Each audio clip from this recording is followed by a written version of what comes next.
Hey guys, I'm making this video to hopefully help some people out with trouble that I had for a long time. What I have here is an asus t100 TAF tablet from 2013. Originally came with Windows 8.1, but that does not work very good at all, so I just took it off. I cleared it out and tried reinstalling a normal Ubuntu variation of Ubuntu, and problems I found was I didn't have sound, I didn't have Wi-Fi. Even had problems getting it to boot up. I kind of pieced it together on the internet, and no luck with Bluetooth. As you can see here, I'm recording this right now on an asus t100. Bluetooth works, Wi-Fi works, and I have sound. I'm actually even recording the video on my asus t100 through screen record, so the mic works too. The only thing I have not been able to get to work is the integrated webcam. That I have not found out how to make this work. But the reason I'm making this video is I spent a long time trying to get stuff together, and then I found kind of a obscure site that I don't know why it's not on the top of the Google search, but the site is linked below. It's a blog by Linuxium. Hasn't really been busy since 2017. But it's 2019 now. But anyway, let's get on with the video. I'm going to show you how the simple way to do this, and then you can always go to the site if you want to get complicated with it. So the first thing you want to do is you want to download something called isorespin. So what you're going to do is you're going to go to your thing, you're going to copy this link, and you are going to go to your web browser. I have Google Chrome. And you're going to paste it in the thing, into the address, and hit enter. And it's going to take you to a Google Drive. And from here, you are going to hit the download button right here. Okay? So I've already downloaded this stuff and gone through this, so it should go fairly fast. So you see it's downloading here. It's pretty small. It's 5 megabytes. So now it's in my thing here. And so the next thing I want to do is I want to go to that file. So I'm going to go to my file manager. And I'm going to look for downloads. And here's the ISO. It's a isorespin.sh. So what I want to do is you can cut or copy. I always copy because in case I screw something up. But what you're going to want to do actually, because of the file that you're going to move this to, you need for some reason Ubuntu doesn't come with stuff. So I always have to use Nautilus. So I'm going to go sudo Nautilus. And if you don't have Nautilus because you are using Ubuntu because it doesn't come with it, you can go sudo apt install Nautilus and it'll load it, and then you have it. So I'm going to go to Nautilus here, go to my downloads, I'm going to go to copy right here, and then I'm going to go to file system root, because what you want to do is, and I'll paste the address you want to go. You want to go to your USR file, which is down here, in your root, file system root, USR.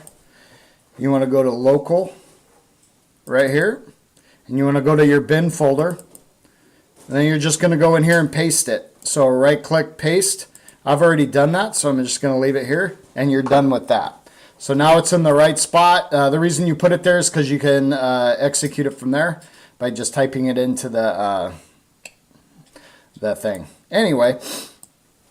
And so now you're going to have to run some scripts. I have posted in the bottom. It's like dependencies and stuff to get this working good. And so what you're going to do is, here, I'll close that out. So below I have posted 3 things you can run inside of your terminal. So you want to cut and paste one line at a time and then hit enter after it, or copy paste, whatever works best. So I'm going to do that. Again, I've already done this, so my stuff might look a little different. Let's see here. Nope, I didn't really copy it. So let's just close that out, open that up, and I'm going to go back to my instruction page. Again, you get this from down in the description. I'm going to put these there. So I'm going to copy and then go back here, paste. There we go. And then hit enter afterwards. Again, it says I already have the version, so nothing was thing. So, and it might say that for you too. Some of this stuff might already be in there. But just go through it anyway. It's not hurting anything to do it if you think. So you might already have all these dependencies, don't know. Okay, and then the last thing, you're going to want to install Zenity. So let's copy, just go through that. I'm just going through the steps here just so everybody can see it. Okay, and so now you're actually ready to run the script. And so basically all you're going to do is type in isorespin.sh, and I'll have that down in the link too. So isorespin.sh. I'm actually putting it here because I'm going to save this so I can cut and paste to my thing here. So I'm going to cut or copy. Go here and you're going to respin it here and paste. Okay, and then it's going to give you a graphical user interface. So this is where things kind of get complicated. Like what I did is I just wanted Ubuntu to run. So yeah, so all I do is these three things. You want to go add frequently used options for Intel Atom, because Intel Atom is what these Berry and Cherry Shell, these things are used for in the upgrade kernel. And then you're going to continue, and it's going to kind of take you through the respin. So you're going to pick your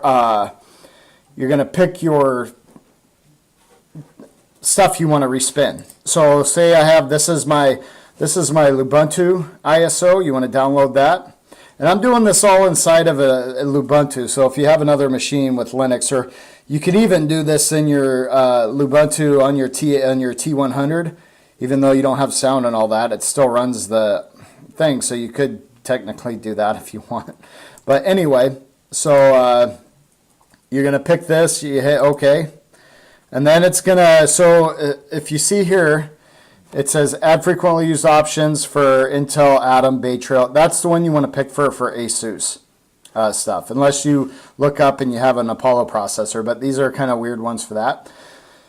So you're going to pick that and you're going to hit OK, and it's going to respin your ISO. So I go upgrade kernel to latest available, and then this is, it's going to tell you, do you want to save it here? So you're going to hit yes, and then checking invocation, that kind of thing. So it's just going to run through the whole thing. So I'm just closing mine out. So it can take some time. It might take like 15-20 minutes. Let it run, and then it'll save under your documents. And I'll show you what that looks like here. Or actually, it saves in my home folder.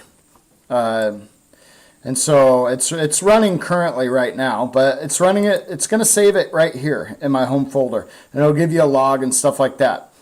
So from this, you're going to. I use Etcher, Balena Etcher, because it's a really good program. This won't work with the regular startup disk creator. Because what you want to do is make a bootable USB stick, so you can install this onto a thing, onto your. You want to install it onto your computer, obviously. So you need a bootable USB stick live, and the startup disk creator won't work for the respun version of it. So what you're going to do is actually use Balena Etcher, and I'll post a link where to get that. So. Kind of show here. I go to GitHub. I'm going to copy. I'm actually going to show in this video exactly where to go. Copy that. Open my browser back up. Because I don't, because if you go directly to the Balena's site, they want you to use the app image. That's what keeps downloading for me. And I hate using the app image.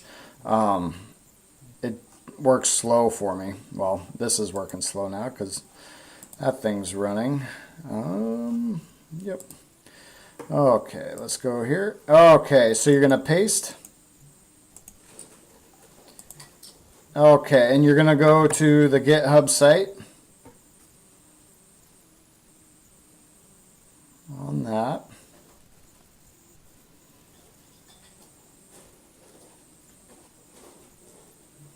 And so I think my computer's running slower because it's doing the ISO respin right now. But what you want to do is go down here and get your proper deb file. So get Balena Etcher 1.5 AMD64.deb for Ubuntu. And then go from there. You want to get that one right there. Download that. And then use your deb package installer and go from there. Yeah, and that's how you get Etcher to run that. And if there's any questions or anything, again, this is the fix for the Asus T100 series tablets that I've been having a heck of a time getting to work right. And this was the simplest way I could find to do it. Hope you liked the video, and I hope this helps somebody out. Thank you.